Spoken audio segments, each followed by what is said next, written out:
I've been obsessed lately, specifically with these food challenge videos. If you're not in the know, these are videos where someone will limit themselves to a specific diet for a set amount of time, whether that's only eating from a specific place or a certain type of food. They're a ton of fun to watch, and I've been wanting to try one for a while now, but one thing has stopped me from giving it a shot: the prices. $80, $120, $81, $150, $100, $192. But I think the solution to this has been in the next aisle over this entire time. For the next 3 days, I'll only be eating and drinking things that come from the clearance aisle. Since this is my first challenge, I'll only be rolling with a couple rules. Number one, obviously I can only eat or drink things that are on clearance or heavily reduced from their original price. And number two, I am allowing myself water for this challenge because I really don't think I need to be dehydrated for it, at least any more than I normally am. Anyways, I hit up a few stores to see what they had to offer, and this is what I came home with. Some peanut butter protein bars, these bagel chips with cream cheese dip, these Hershey's cookies and cream cake bites, Guy Fieri's chicken enchilada bowl, this smothered chicken and rice, some butternut squash soup, these cheesy queso potato chips, some vanilla cream cold brew coffees, these organic mocktail spritz that actually rang up for cheaper than the sticker price, these strawberry flavored Go-Gurts, this bag of honey breaded chicken bites, some bread rolls, some yellow rice, this birthday cake oatmeal, and finally Guy Fieri's cheesy lasagna with chicken. Overall, this totaled up to $35.58 after tax. Now, we've got our food for the challenge, but what if we started things a little earlier than scheduled? So I was hoping to bring some of this stuff to work so I can kind of snack on it throughout the next few days, but I wanted to get my initial reaction on camera, so I figured, why not just try it the night before? So first up, I've got the Go-Gurts that we got at Target. I haven't had one of these since like middle school. These are strawberry. They definitely seem a little smaller than I remember them being, but that could also be, you know, because I'm a fully grown adult now. I definitely remember that taste though. Oh my goodness, I remember that taste. Not bad at all. And then next up, we've got these cheesy queso potato chips that we got at Aldi. Now, I'm a little curious about these because they kind of remind me of the cheesy garlic bread Lay's chips that came out like all those years ago. I don't necessarily think they're gonna taste similar to them, but for some reason, this just kind of gives me the same vibe as those. Let's give one of these a try.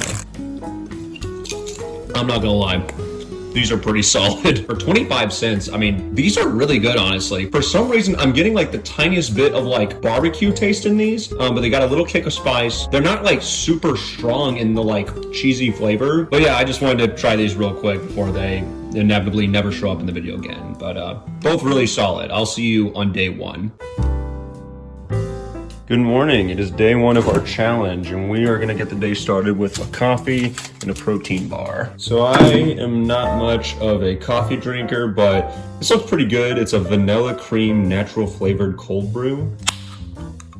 For someone who kind of just goes for the sugary McDonald's coffees whenever I do get some, this really isn't that bad. Now, I'm a little more interested about this perfect bar. This one right here just says peanut butter. Definitely just looks like a brick of peanut butter, I'm not gonna lie.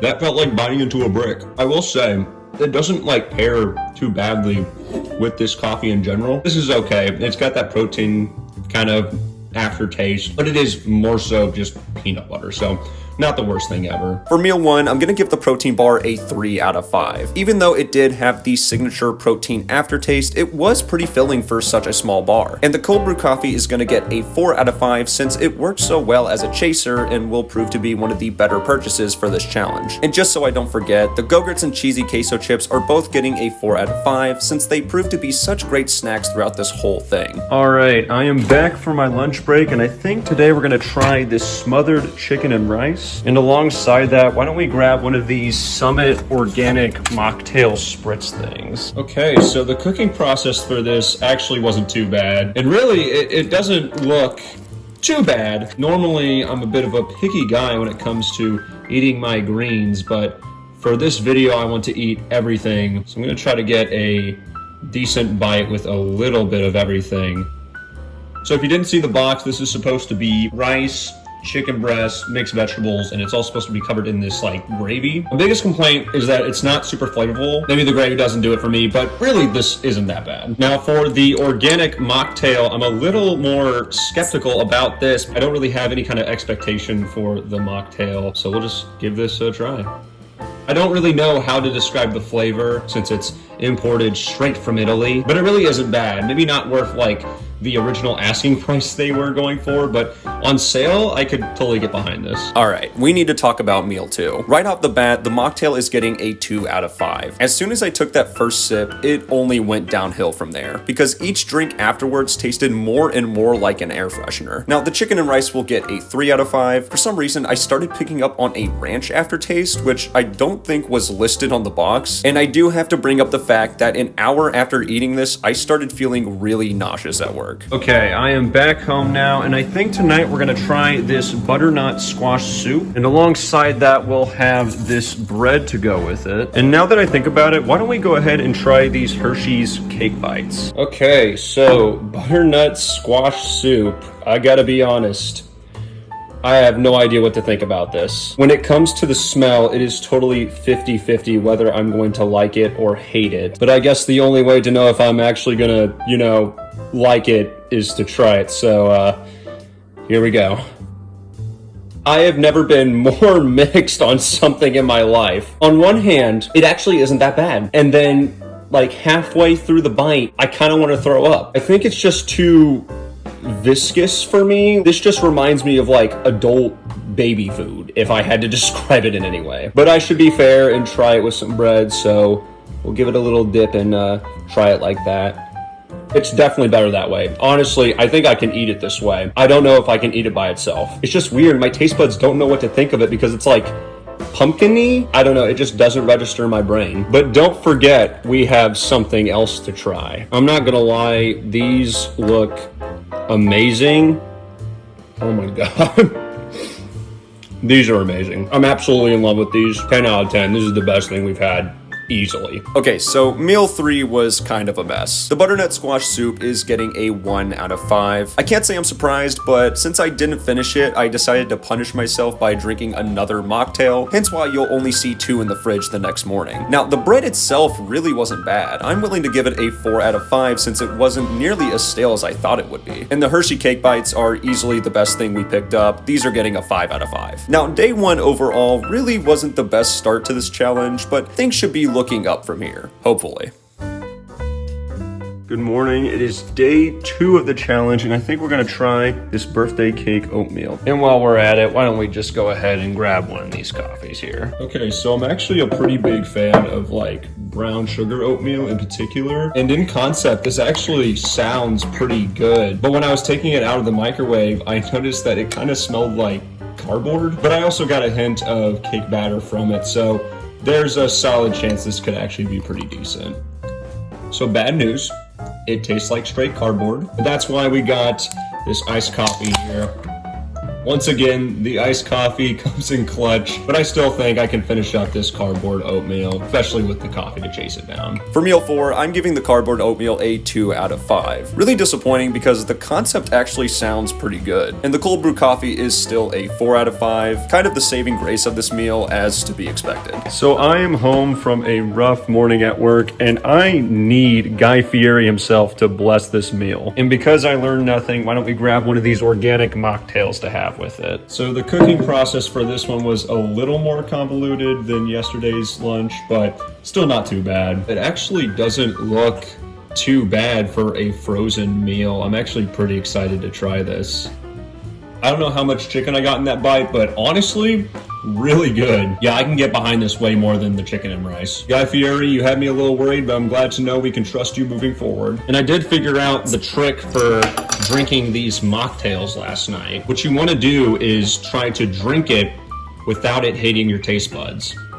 Like I said, that first sip really isn't that bad, but the more you drink it, the worse it gets. But still, this is a solid lunch, much better than some of the stuff we were having yesterday. With meal 5, Guy Fieri proved himself with his chicken lasagna, which I'm giving a 4 out of 5. Not much chicken to taste, but I really didn't mind. It was just a nice, cheesy, warm meal. And the mocktail is still a 2 out of 5. At least I learned that chugging it helps. I'm back home for the day, so we're gonna go ahead and try these Tyson honey chicken bites. Now, I was gonna pair that with this yellow rice here, but unfortunately, we now know why it was on clearance. And as much as I would love to have more stomach issues, I think we'll just toss it. So I present you all with the finest dining experience.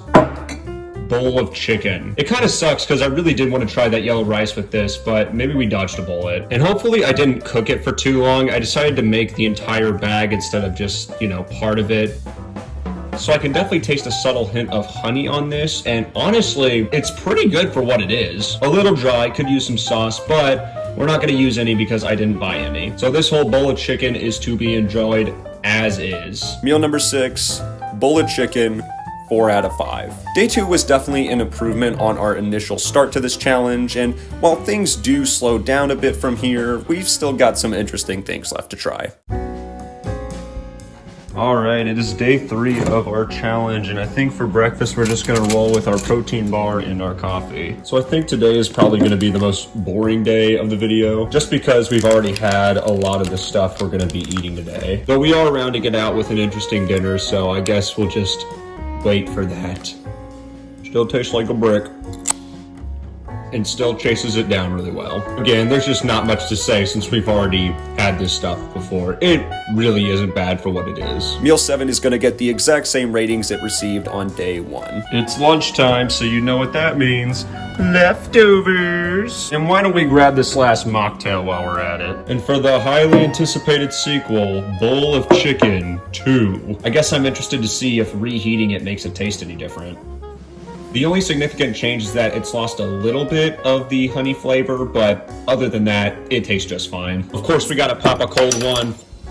Oh yeah, that's the bad stuff. I'm sorry that these last few meals have been a little boring, but I promise that tonight's is going to be incredible. Meal number 8, bowl of chicken, still gets a 4 out of 5. And now that we're finally done with the mocktails, I can give them their true rating of 0 out of 5. Just kidding, I'll stick with the 2. I'm back home for the evening. Let's see if Guy Fieri can go 2 for 2. By the way, this is what it looked like straight out of the package. Doing me dirty, but we'll still eat it. And I think it's time we finally tried this bagel cream cheese dip. Okay, good news. This is actually smelling pretty good. It does kind of look like a bowl of slop, but I'm not judging Guy here. I think he's got something great to offer for us. Though I do gotta duck some points for how much of it is just sticking together. Aside from the fact that a lot of it stuck together, that was actually really good. I just tried some of the meat and sauce by itself and really solid for just a frozen dinner. It is pretty spicy though, so maybe we should try some of this cream cheese dip to cool it down. So we've got these little bagel bites and then a nice little dollop of cream cheese right there. So at first I thought I wouldn't really like the cream cheese, but I'm actually okay with it. It's the crackers themselves that taste kind of stale, honestly. I mean, overall, I don't mind it, but I do gotta duck some points for these bagels. But I mean, as a meal overall, this is definitely one of the better ones. Now, meal 9 was probably the best meal we had this entire challenge. Guy Fieri's chicken enchilada bowl is getting a 4 out of 5. Even though it prepared kind of weird and lumped together, everything tasted great in it. And those bagel chips with cream cheese dip are gonna get a 3 out of 5. I realize the bagels are supposed to be hardened, but it more so tasted stale than anything else, and the cream cheese dip was perfectly fine. But now that we're wrapped up with day 3, I think it would be easier to just talk about the challenge overall. Now, it's kind of hard to rate a challenge like this because it's gonna be wildly different for every person that tries it, depending on where you shop, what they actually put out on clearance, and of course, your personal taste. But for my experience in particular, I'd be willing to give it a 3 out of 5. Overall, you can tell why most of this stuff was put out on clearance, but that isn't to say there weren't a few nice surprises along the way. However, the main takeaway I got from this challenge is that I am not built for these videos.